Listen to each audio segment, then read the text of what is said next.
தட்டைப்பயிறு குழம்பு யாருக்கு தான் பிடிக்காது? இதை பல மெத்தடில் செய்யலாம். ஆனால் எப்படி செஞ்சாலும் டேஸ்ட்டாக இருக்கும். நாம் இன்னைக்கு ரொம்ப சிம்பிளாக சட்டுன்னு எப்படி தட்டைப்பயிறு குழம்பு பண்ணுறதுன்னு பார்க்கலாம். தட்டைப்பயிறு குழம்புக்கு நான் 100 கிராம் தட்டைப்பயிரை அரை மணி நேரம் ஊற வச்சு கழுவி ஒரு குக்கரில் சேர்த்திருக்கேன். இதில் 2 பல் பூண்டு சேர்த்திக்கலாம். இந்த பருப்பு மூழ்கிற அளவுக்கு தண்ணி சேர்த்திக்கலாம்.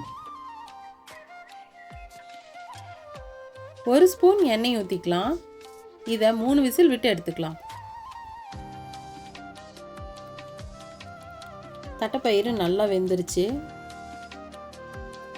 பாருங்க, மாவு மாதிரி ஆகுது. இது இருக்கட்டும்.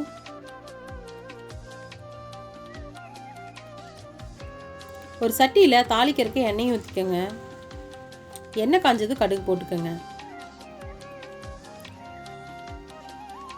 கடுகு பொரிஞ்சது சின்னதாக ஒரு துண்டு பெருங்காயம் போட்டுக்கோங்க. ஒரு வரமிளகாயை கிள்ளி சேர்த்திக்கோங்க. பொடியான நறுக்குன சின்ன வெங்காயத்தை சேர்த்திக்கோங்க. ஒரு கொத்து கருவேப்பிலையை சேர்த்திக்கோங்க. இதை நல்லா பச்சை வாசனை போகிற வரைக்கும் வதக்கிக்கோங்க. வெங்காயம் நல்லா வதங்கினதுக்கப்புறம் ஒரு மீடியம் சைஸ் தக்காளியை கட் பண்ணி சேர்த்திக்கோங்க. கத்திரிக்காய் உருளைக்கிழங்கெல்லாம் கட் பண்ணி வச்சுருக்கேன், அதையும் இது கூட சேர்த்திக்கலாம். இது கூட ஒரு 10 சின்ன வெங்காயத்தை முழுசாக சேர்த்திக்கோங்க. டேஸ்ட்டு சூப்பராக இருக்கும்.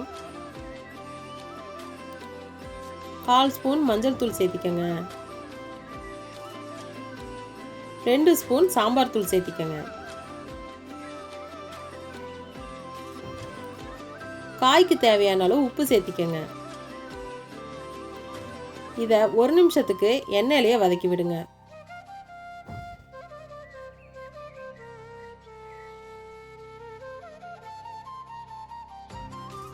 காய் நல்லா வதங்கினதுக்கப்புறம் காய் வேகறதுக்கு தேவையான அளவு தண்ணி சேர்த்திக்கோங்க.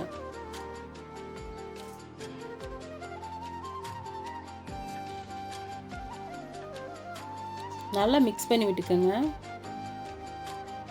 இந்த காய் ஒரு 1/2 குக் ஆகட்டும். நம்ம அதுக்குள்ளே தேங்காய் பேஸ்ட் ரெடி பண்ணிக்கலாம். 1/4 மூடி துருவன தேங்காய் எடுத்திருக்கேன். 1 பல் பூண்டு, நம்ம வேக வச்ச தட்டைப்பயிரில் 2 கரண்டி எடுத்து வச்சுக்கேன். இதை நைஸாக அரைச்சி எடுத்துக்கலாம். நல்லா நைஸாக அரைச்சி எடுத்துருங்க. பாருங்கள் எந்த மாதிரி இருக்குன்னு. இது இருக்கட்டும்.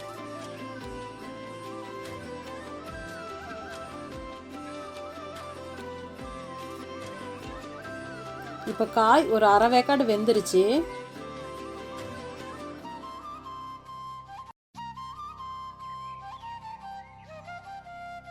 இதில் அரைச்ச தேங்காய் பேஸ்ட்டை சேர்த்திக்கலாம்.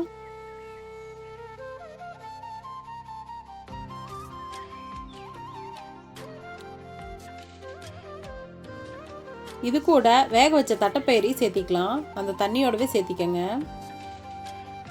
ஒரு சின்ன சைஸ் நெல்லிக்காய் அளவு புளி எடுத்து கரைச்சி வச்சுருக்கேன், அதையும் சேர்த்திக்கலாம். இதை நல்லா மிக்ஸ் பண்ணி விட்டுருங்க.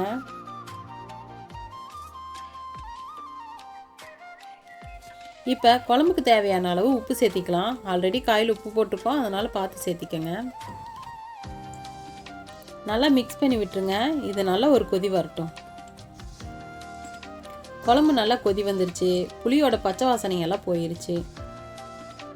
நம்ம தேங்காய் அரைக்கும் போது பருப்பு சேர்த்து அரைச்சதால் குழம்பு திக்காகும். அது மட்டும் இல்லாமல் தட்டைப்பயிரோட ஃப்ளேவர் குழம்பு ஃபுல்லாக இருக்கும். செம்ம டேஸ்ட்டாக இருக்கும். நீங்கள் ஒரு டைம் ட்ரை பண்ணி பாருங்கள். கடைசியாக மல்லி இலை தூவி ஆஃப் பண்ணிக்கலாம். நீங்களும் இந்த ரெசிபியை ட்ரை பண்ணி பார்த்துட்டு எப்படி இருக்குன்னு கமெண்ட்டில் சொல்லுங்கள். உங்களுக்கு இந்த வீடியோ பிடிச்சிருந்தா லைக் பண்ணுங்கள், ஷேர் பண்ணுங்கள். அப்படியே நம்ம சேனலை சப்ஸ்கிரைப் பண்ணி சப்போர்ட் பண்ணுங்கள். தேங்க்ஸ் ஃபார் வாட்சிங்.